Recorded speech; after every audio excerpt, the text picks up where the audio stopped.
Jadi pelatihan dan uji kompetensi akad ini diselenggarakan Sabtu sampai Kamis, tetapi ini dilaksanakan 2 gelombang.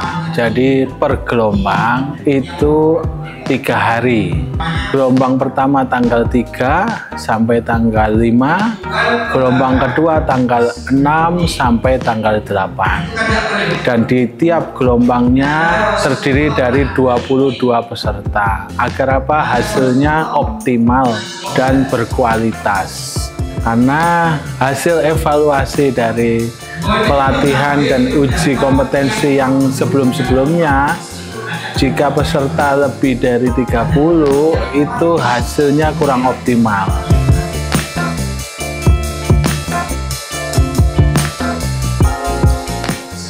Adapun narasumber dari pelatihan akad ini, yang pertama adalah Ustadz Holili, Kepala Cabang Bayeman.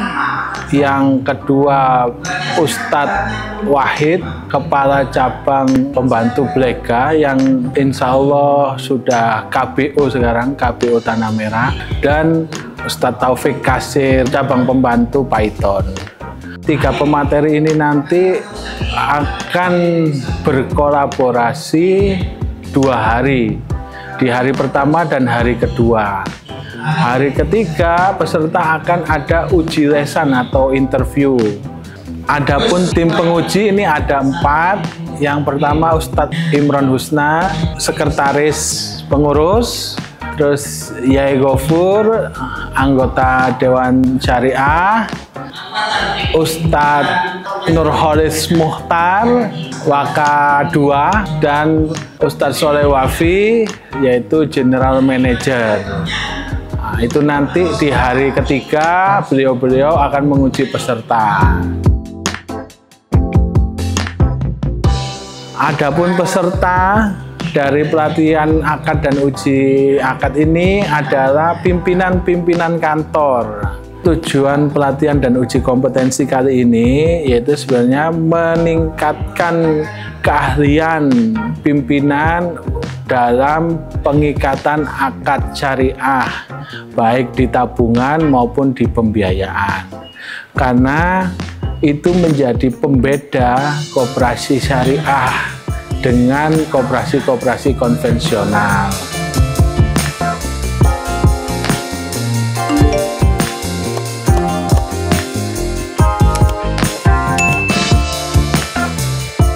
Nama saya Abdul Wahid.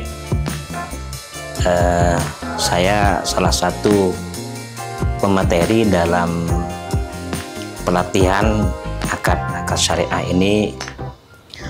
Latar belakang saya yang pertama memang alumni Pondok Pesantren Sidogiri, yang kebetulan ketika di pondok dulu ada di Aliyah, itu jurusan Muamalah. Dan alhamdulillah dulu juga pernah di kelas 3 Aliyah, itu juga kita ada tim yang sampai membuat buku dan sudah beredar bukunya. Buku kita itu Ekonomi Syariah versi Salaf, yang dicetak oleh Pustaka Sidogiri. Itu dulu di bawah bimbingan guru kita Al-Ustadz Tumairi Nur dan Ustadz Majid juga dulu. Alhamdulillah sudah beredar, dan mungkin atas dasar itu kami ditunjuk salah satu pemateri di pelatihan-pelatihan akad yang ada di BMT UGT ini. Saya bersedia menjadi pemateri dalam pelatihan ini. Kenapa? Karena saya merasa bertanggung jawab untuk menerapkan akad-akad syariah itu bukan cuma pada diri saya, tapi juga di kantor-kantor lain, di teman-teman yang aktif atau teman-teman yang menjadi pimpinan di setiap kantor itu harus memahami tentang akad-akad syariah itu. Maka kalau kita tidak ikut berbagi pengalaman dan pengetahuan tentang akad-akad syariah, maka rasanya itu tanggung jawab besar kami, dan saya merasa sangat berdosa kalau tidak ikut memberikan pemahaman dan berbagi pengalaman kepada mereka itu.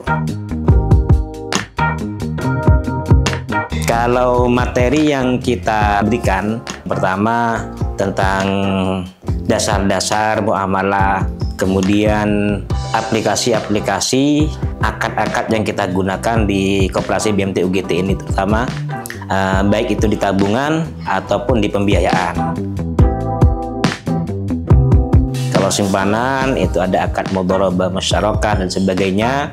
Di pembiayaan pun itu nanti masih terperinci menjadi 3 bagian. Itu di akad-akad itu perlu dipahami dan dikuasai oleh teman-teman, baik itu dari pimpinan kantor sampai juga kepada bawahan-bawahannya. Kenapa kok harus difahami? Karena kalau tidak paham akadnya, tidak mengetahui akad-akadnya, maka transaksi yang dilakukan teman-teman itu bisa fatal, bisa tidak sah secara syariat. Makanya kita sebagai koperasi syariah wajib mengetahui segala bentuk transaksi yang kita lakukan betul-betul sesuai dengan tuntunan syariah. Kalau metode atau penyampaian yang kita lakukan tetap kita metode sistem ceramah, setelah itu kita aplikasikan langsung ke teman-teman, diajak diskusi, bahkan langsung studi kasus.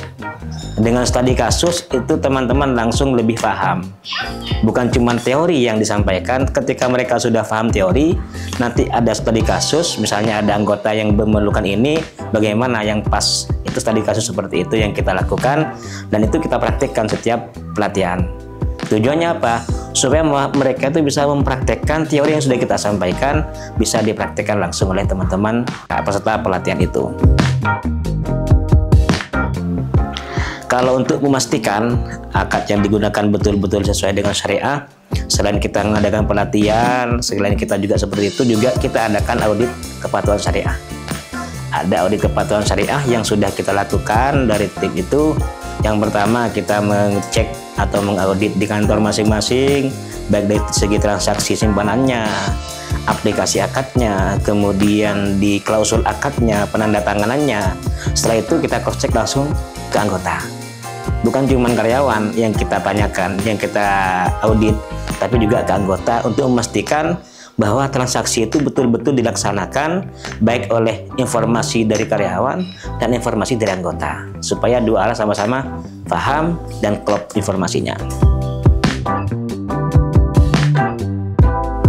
Teman-teman sangat antusias, sangat semangat dalam menerima materi, baik itu praktik dan sebagainya. Kenapa? Karena memang kalau kita istilahkan syariah ini ruhnya BMT, karena kita koperasi syariah. Kalau mereka tidak paham syariahnya, maka bukan koperasi syariah nantinya, bisa jadi koperasi syariah, bukan syariah. Makanya harus paham tentang akad-akad syariah ini. Dan teman-teman rata-rata memahami dan antusias dalam menerima materinya. Harapan ke depan, harapan terbesar dari kita sebagai pemateri itu, yang pertama adalah mereka memahami materi yang kita berikan, yang kita sampaikan, kemudian apa yang sudah mereka dapatkan dari pelatihan ini itu dipraktikkan di kantor masing-masing, dan juga selain itu juga disalurkan ke bawahannya, biar sama-sama paham tentang akad-akad itu. Bukan cuma kepalanya yang paham, bukan cuma pimpinannya yang mengerti tentang akad, tapi bawahannya juga harus paham. Karena yang banyak bersentuhan langsung dengan anggota itu ya AO yang ke pasar. Kalau AO-nya nggak paham dengan praktik dan akad-akadnya, juga itu akan tidak bagus citranya di masyarakat. Karena memang man alimah, kemudian setelah alimah dia paham mengerti, summa amilah, dipraktikkan di kantornya, setelah dipraktikkan wa'allamah, dan diajarkan. Insya Allah kalau itu dilakukan, allamahullahu ilma ma lam ya'lam, maka dia akan mendapat tambahan ilmu oleh Allah, akan ditambah ilmunya yang tidak terduga-duga. Murah-murah ini paham. Itu berangkat dari dia paham, dia tahu, dipraktekkan, kemudian diajarkan. Itu harapan terbesar kita dari pemateri ini.